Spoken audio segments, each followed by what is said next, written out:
Day number 3. Started my physical therapy today. Took a little bit better. Might be able to walk a little bit sooner than I thought it was. But now my ankle hurts like a bitch. Probably be doing that shit every day. Ideally I don't fuck myself up worse trying to overdo it, which I'm fucking prone to do.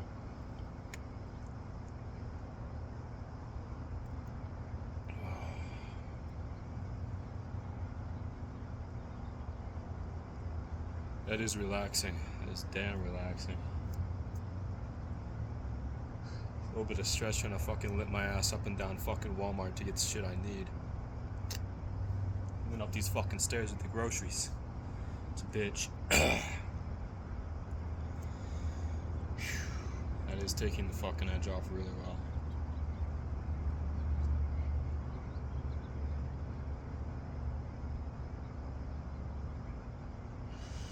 You get a lawn chair out here or something. I'm gonna stand like an asshole.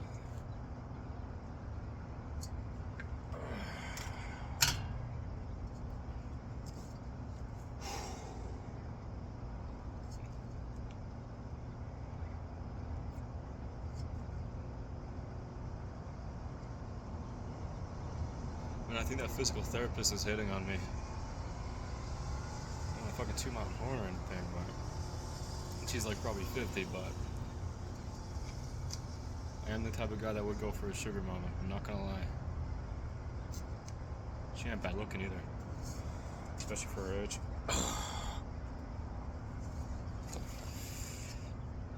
And she set me up by a swimming pool. I'll fucking eat whatever she gives me.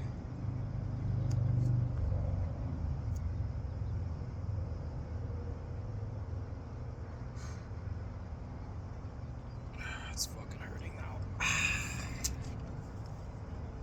Definitely need to get a fucking chair out here.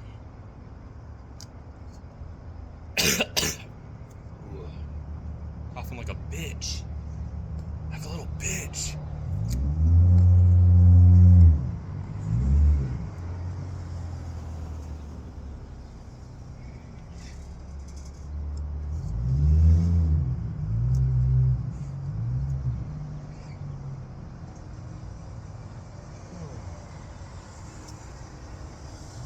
PT, I know what I need to do, so ideally that starts helping me. I can get back to where I want to be.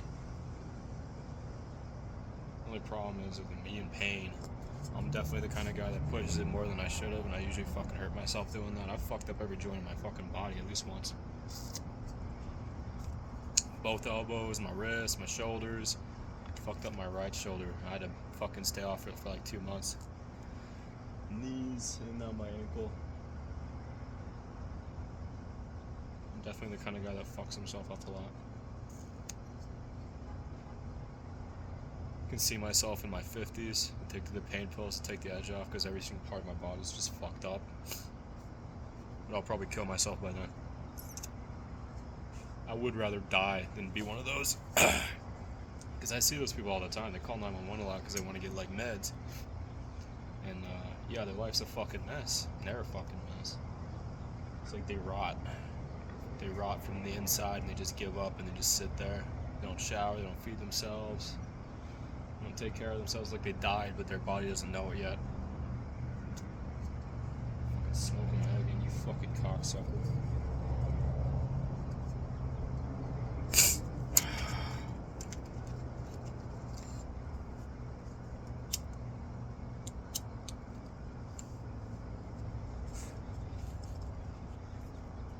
Shit I wanted to talk about. Depression's a good one. Mental illness. Everyone's got some kind of mental illness now. My old partner, he was an interesting guy. He's kind of a Bible thumper type, and he said some shit that was really interesting. It's like mental illness, sickness. It's not like something physical. It's actually a demon possessing you and fucking your shit up. And he even went as far as to say that medication is a spell to bind that demon and control it. And the way he said it was because the root word of pharmacy is pharmakeia, which is a sorcery. It's wild fucking conversations with that guy. dull moment. But it does make some sense when you like see people that are like the midst of like schizophrenic just meltdowns or drug addiction. It really does seem like there's a demon in them. It's got them. It's not letting them go no matter what. So maybe there's some truth to it. In the Bible, when Jesus would heal people seizures and people with like mental illness, he said he was casting demons out. They weren't.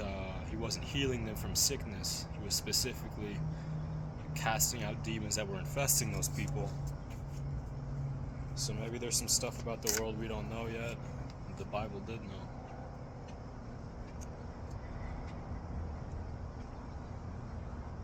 Shit we can learn just by like paying attention to the smartest man that's ever lived. I think in my case, the way I see depression, I've always figured it to be it's not sadness. A lot of people think it's like just sadness, like they need to be cheered up. I think indifferent. I think depression is apathy. It's the lack of sensation, the lack of emotion, the lack of input. I think it has to do with the way we live. It's not normal. It's not natural to or the way our brains and our bodies are supposed to work. It's like if you lock the dog in like a little room, he's gonna get depressed. The dog needs to be running around and shit. And you'd be doing stuff that dogs do. And it could be the thing that what we're doing as human beings is not what we're supposed to do. This is like a dog being locked in a cage. And our cage is it's making us mentally ill. It's making us depressed because we need input. We need stimulus to activate our brains and make it do stuff. I remember one guy, he's famous for saying he knew he was depressed because he saw a car blow up, a fucking car explosion, and he didn't even think about it. He didn't care. And you'd think that would make you care in some fucking capacity, at least for your self-preservation. But he didn't care. And I think that's what like ties into that apathy that depression causes. Is it's not sadness. It's the lack of anything, the lack of anger, feeling, love, even a lack of sadness. It's just, you're just there, but you don't give a shit about anything. You don't feel anything. I've been in like fucking deep pits of depression before where it feels exactly like that. You'll spend like hours in bed. You'll be hungry. You'll need to get up to take a shit or piss, and you just don't. You just sit there, you hold it, and you don't do anything. You just fucking sit there.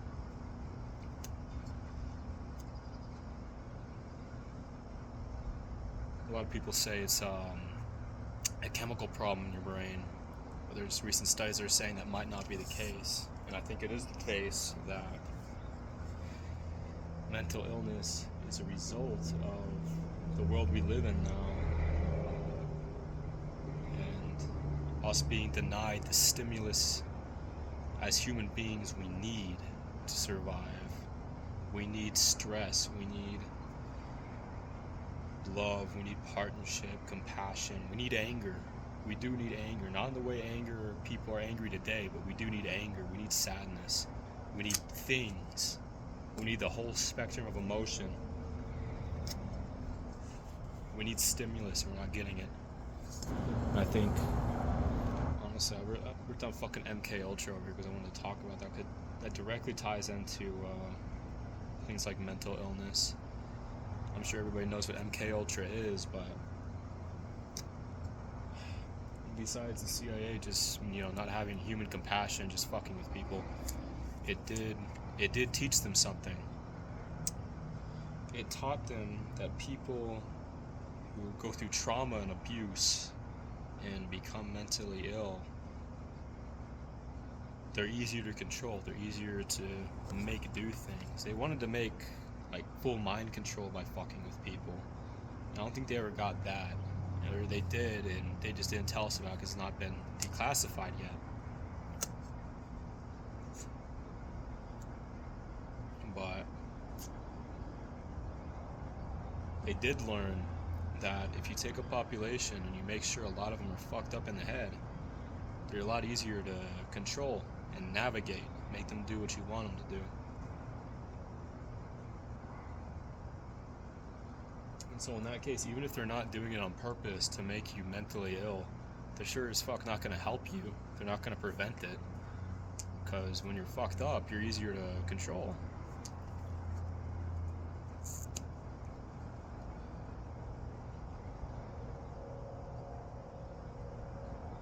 Like some people talk about Ted Kaczynski. They say he was an MKUltra victim, but he didn't get all the drugs in his head like the rest of them did. I think that's besides the point, because you can just mentally torture people, which is what they did most of the time, just by bringing them down and fucking with their heads. You don't need drugs to do that.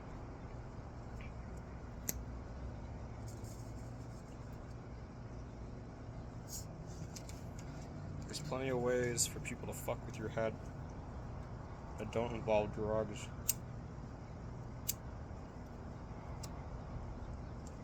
But drugs do make it easy, which might be why we have such a drug epidemic of fentanyl and meth right now. That might exactly be the reason why that's it. And I'm running off my fucking mouth and I'm smoking a bunch of cigarettes, so obviously I'm part of it. I'm trying to get addicted to shit. Everyone's addicted to something. The one thing people don't talk about when it comes to the government doing fucked up shit is they think it's stuff that they did like 20 years ago they don't do now. No, they've always done it, and they're always gonna do it. And it's stuff you don't know of. Fuck. No, I'm a littering asshole. Fuck.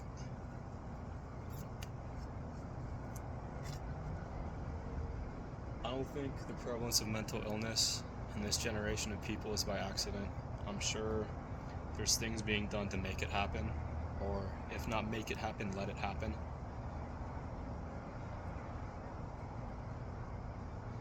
I'm sure the government has something involved with that. Maybe even the world powers as a whole, whatever they're planning.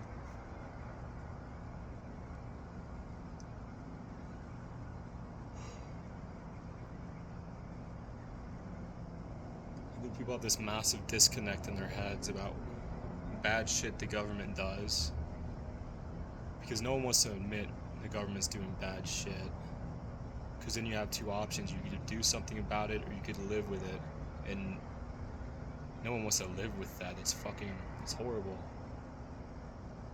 If someone told me the fucking subway was gonna come to my house tomorrow and shoot me in the fucking face, obviously I'd want to do something about it, but if I can't do something about it, I don't have a fucking gun to defend myself, well, maybe I'd rather not believe it happens. Maybe I'd rather believe it's just a fantasy or a joke or something I'll deal with tomorrow, I won't deal with today. I think that's the way a lot of people defend themselves in their minds when they learn about the bad shit that happens in the world, is they want to distance it from them, from their personal life. I think a lot of things people complain about right now, politics and whatever, it's not really meaningful. I think it's like entertainment for us. I think all of us have some kind of need to fight. We want to fight, we want to rebel, we want to do something to lash out back at the world the way we feel cornered. And so we come up with stupid shit that doesn't mean anything, that doesn't have any real prevalence in our lives. Something to complain about, something to protest, something to fight about, that at the end doesn't really matter. I think that scratches an itch in our heads, and when we scratch that itch, we don't feel like fighting anymore. It's entertainment. It's like watching football to get your rocks off on violence. It's like diet politics. It's politics that don't matter, but it makes it feel like you're still getting the sugar of the politics, to make it feel like you did something, make it feel like you're smart, you're doing something that matters, when you're really not.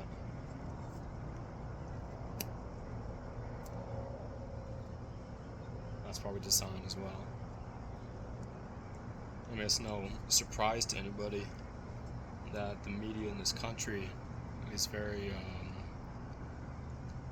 it has a very specific agenda. It's very obvious to everybody.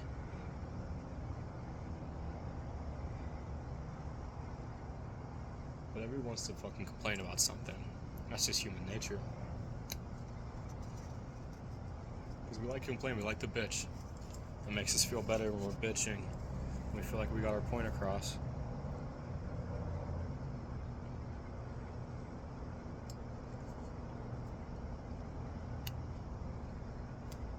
I don't think I'm gonna vote. The only government I have faith in is God's kingdom. None of this shit really matters. And stuff that would matter, stuff that would change, no one wants to do that. That would interrupt our status quo. We'd have to go without stuff for a while. We'd have to do things we didn't want to do, things that we never thought would be possible in this country. But it's either deal with it now or deal with it later when it's worse. It's like cancer. But I like sitting on my ass playing video games. I like hanging out with friends. I like drinking beer. I like hanging out and doing fucking nothing. Would I really be down for fixing the problems if it involved me losing those things in my life? Probably not.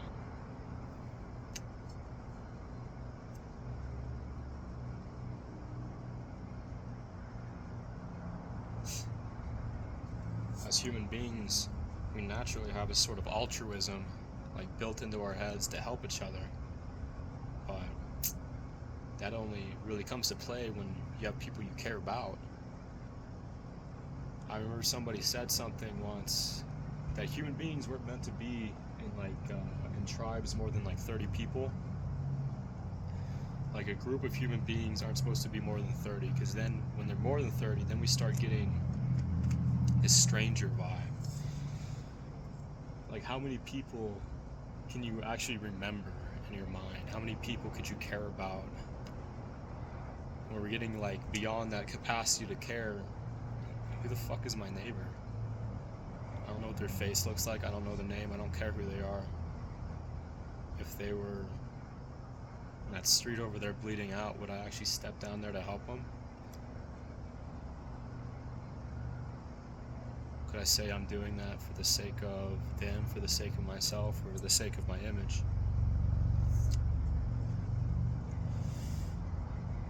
And then considering instead if that person was a family member or a very close personal friend, that kind of ties into my group that I care about, how much different would I feel then? And stuff like that is stuff we don't really want to talk about as human beings, because it makes us less human and more animalistic in nature.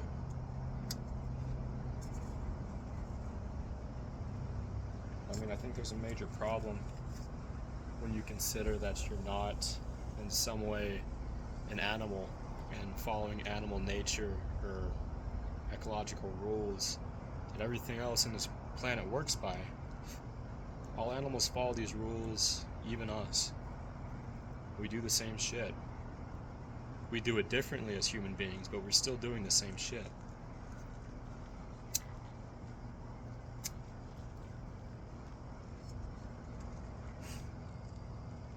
Fucking smoking like an asshole.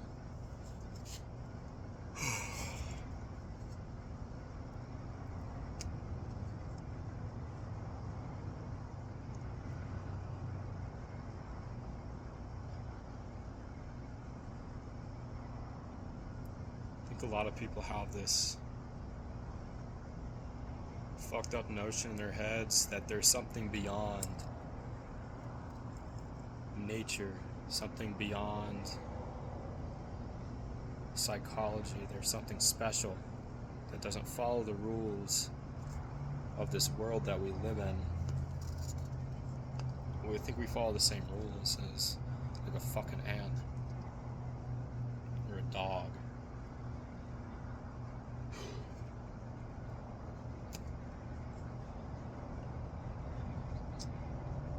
But not everybody wants to talk about that. Even the folks that like consider themselves scientific people, they don't want to talk about that. I don't know why. Maybe it ties into their politics, how they feel about race relations. And then the issue comes, if we accept this, then we have to talk about these other things that we don't want to talk about. Or it could be instead that they're not as scientifically minded as they thought they were, and they don't really want to think. Their scientific mind is really just regurgitating facts that they learn, that they can flex above others to make themselves feel that everyone else is ignorant except for them.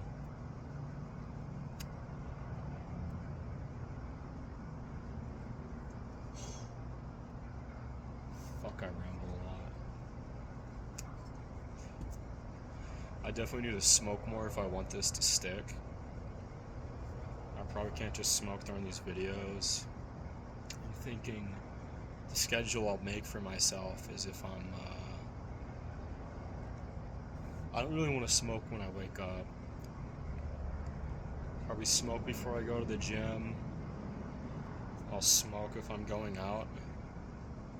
And maybe I'll smoke before bed. That way I just brush my teeth and get the taste out of my mouth. That way I can up my intake of these and start getting my body dependent on the nicotine, because it doesn't know how it's supposed to function without it. And then I can really get myself hooked on these things. And plus that way I don't have to fucking stretch this out for like a whole 3 months. I'd rather get this done maybe a month and a half.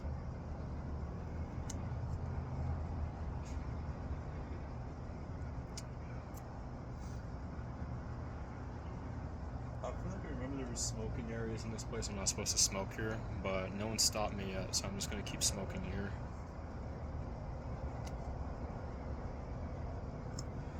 I'll have to see how these affect my workouts too, because I know before, one time when I got a pack of cigarettes and I smoked them, I'd smoke before the gym. It'd make me kind of like hyper, like amped up and ready to go. I know it's because it was mixing with the caffeine I was drinking, my pre-workout, or it has something to do with how nicotine affects testosterone. But I guess we'll see.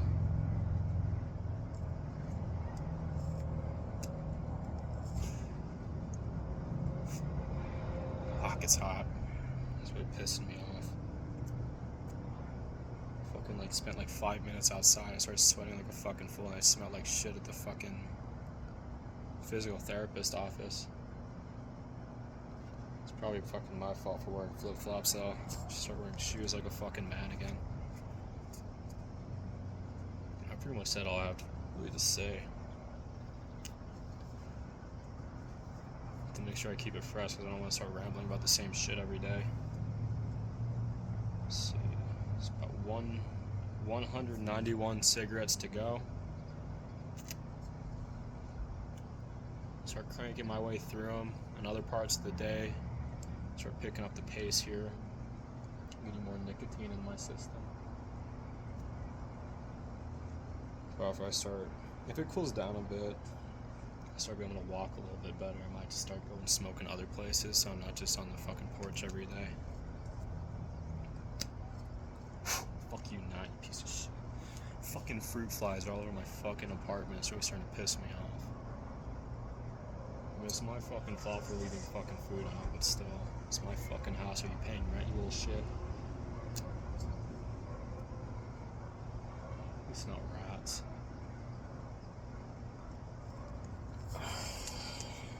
Fucking shot this fucker.